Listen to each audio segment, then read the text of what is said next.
कहां जाइए जहां अपनी संगति हो। मैंने कहा संगति में आदमी गड़बड़ा जाता है, संगति में आदमी की बुद्धि बदल जाती है।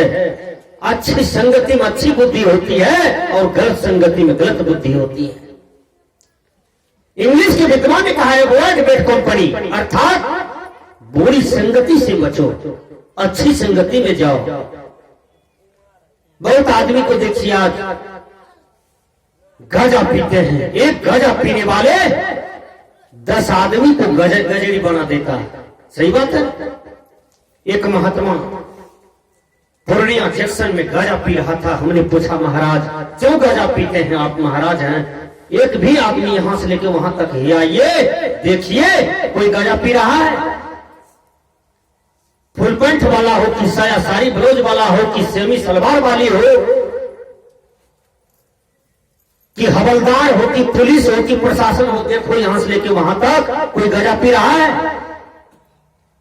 आप साधु होकर के गांजा पीते हैं। वो बाबा जी हमको क्या कहता है, जो न पिए गांजा की कली लड़का से लड़की भली। हमने कहा भले साधु, आप ये उजला वेश पहने हैं, गिरवा वेश पहने हैं, लंबा दाढ़ी बाल है और आप गांजा पीते हैं, हम ही को डायलॉग पढ़ाते हैं, जो न पिए गांजा की कली लड़का से लड़की भली। विचार कीजिए सज्जनों। हमने कहा हिंदुस्तान के लोग कुछ ऐसे हैं जो गांजा पीने के लिए सीख गया है।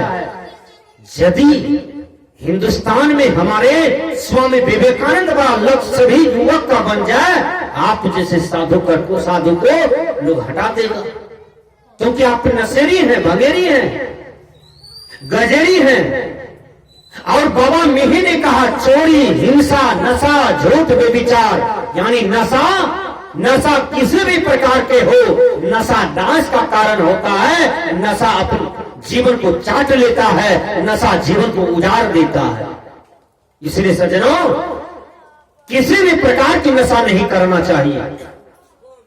एक लड़का से हमने पूछा कि किराना दुकान आप करते हैं, बोलिए सबसे ज्यादा क्या बिक्री होता है?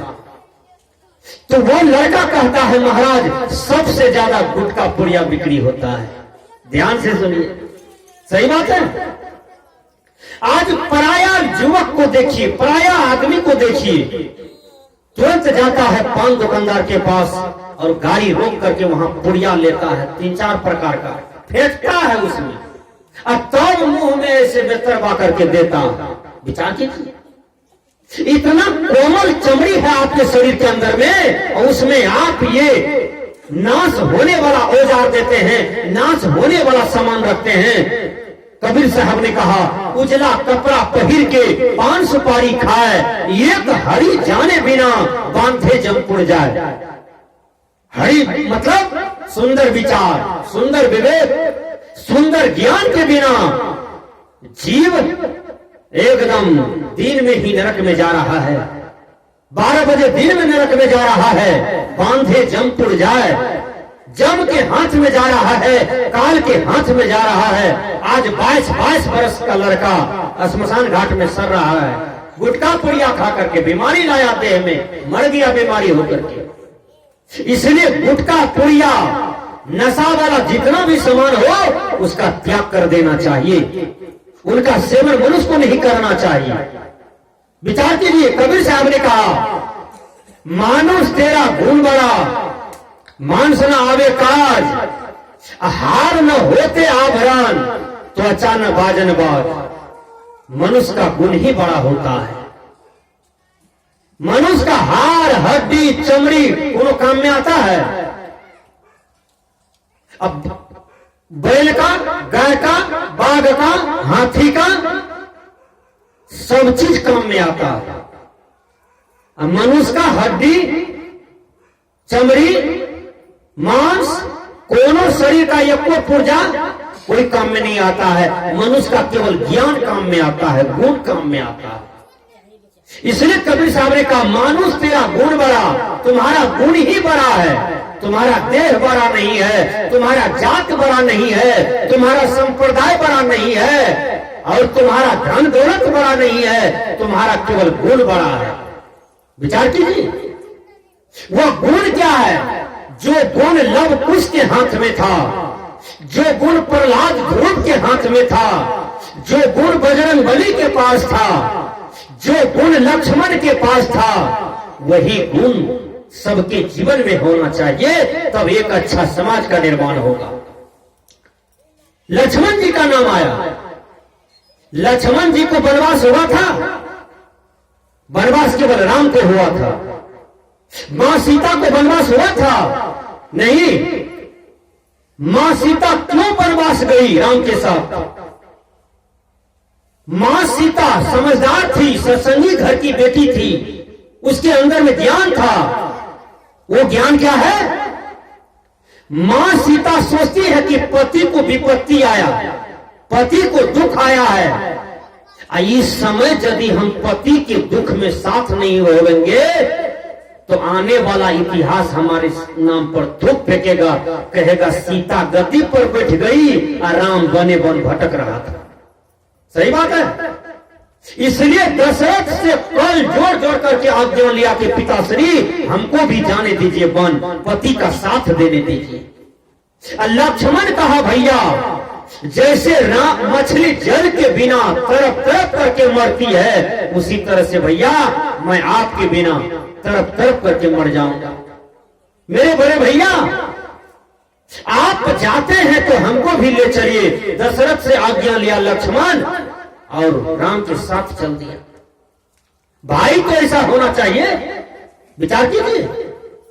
भाई तो ऐसा होना चाहिए लक्ष्मण जैसा कि राम को दुख हुआ तो लक्ष्मण साथ चल दिया। बड़ी प्रसंग है, बहुत सुंदर प्रसंग है। जब राम लक्ष्मण सीता चले गए वनवास, विचार कीजिए हाथ में पैर में चप्पल तक भी नहीं था, खाने के लिए व्यवस्था नहीं, वही जंगल झाड़ में जो मिलता था फल फूल वही खा करके रहते थे और पत्ता बिछा करके सो जाते थे। यह प्रकृति का नियम है, कौन कब राजा बन जाए और कौन कब रंक बन जाए यह बात कोई नहीं जानता है। चलिए अभी जो पहले चंपानगर राजा के पास चमक था वो अभी नहीं है। अब धीरे धीरे लोग जमीन खरीद करके राजौरी तक लोग बस गया जमीन। फरकिया का राजा था, वहां एक भी ईटा अब नहीं है, नड़िया का बिल हो गया। तो प्रकृति का नियम है कौन राजा कब बन जाए और कौन रंग कब बन जाए, सब दिन होता न एक समाना। कबीर साहब का परीक्षण है। कबीर साहब ने कहा कि सब दिन होता न एक समाना, सब दिन एक खुशी का नहीं होता है, सब दिन कोई अमीर गरीब नहीं रहता है, समय बदलते जाता है, अमीरी गरीबी अनुभव होते जाता है। इसलिए समय पर कभी विश्वास नहीं करना चाहिए और काल की पहिए पर कभी विश्वास नहीं करना चाहिए। जब भरत को पता चलता है कि भरत मेरा भैया चले गए हैं वनवास, भरत आते हैं अपनी मां से पूछते हैं कि राम भैया कहां है? कहा उसको हम 14 वर्ष का वनवास कर दिए। भरत कहते हैं किसके लिए? कहा बेटा तुम्हारे लिए। चुप रहो स्थिर से बोलो। एक बात याद कर लीजिए, जो बात कान में कहा जाए वो बात में लेकिन किंतु परंतु होगा, वो गलत भी हो सकता है। और जो बात में दम होगा, मर्द वाला ताकत होगा, सत्य होगा, वो बात 10 आदमी में भी करके कहिएगा तो कहीं दिक्कत नहीं, वही बात सत्य होता है। ज्यादातर बात जब कान में कही जाती है वो बात गलत होता है, ज्यादातर गंदा होता है। कान में कहते कहते शकुनी दुर्योधन दुशासन के दिमाग को खराब कर दिया। दुर्योधन दुशासन बड़ा पवित्र था, लेकिन कान में जड़ी देते देते दुर्योधन दुशासन की बुद्धि को खराब कर दिया। कौन? शकुनी। इसलिए बहुत आदमी आपको मिटाना भी चाहेंगे समाज में, कान में जड़ी भरेंगे कान में, लेकिन जो महान आदमी होता है, बुद्धिमान पुरुष होता है, सुनता है सबकी बात, अपना विवेक बुद्धि का उपयोग करके चलता है। विचार कीजिए। इसलिए बुद्ध ने कहा अप्पो दिप्पो भव, सुनिए सबकी बात को, लेकिन चलिए अपना विवेक से, चलिए अपनी बुद्धि से, जिंदगी में कहीं ठोकर नहीं खाएंगे और आप आगे बढ़ते चले जाएंगे। विचार कीजिए। आज हमारे देखिए शिव कुमार बाबू हैं, इस क्षेत्र के उद्भट लोग हैं, मूर्धन्य लोग हैं, ताकतवर हैं, किन गरीब को नहीं सहयोग करते हैं, किन साधु पुरुष महान पुरुष जिनके चरण में इनका दान नहीं है, समर्पण भाव नहीं है। विचार कीजिए, आज अपने जीवन में ये सकुशल है, अपने क्षेत्र में सकुशल है। आज ऐसा युवक हो जाए आपके देश समाज में, तो आपका देश समाज में रोशनी फैलेगा, प्रकाश पुंजी फैलेंगे।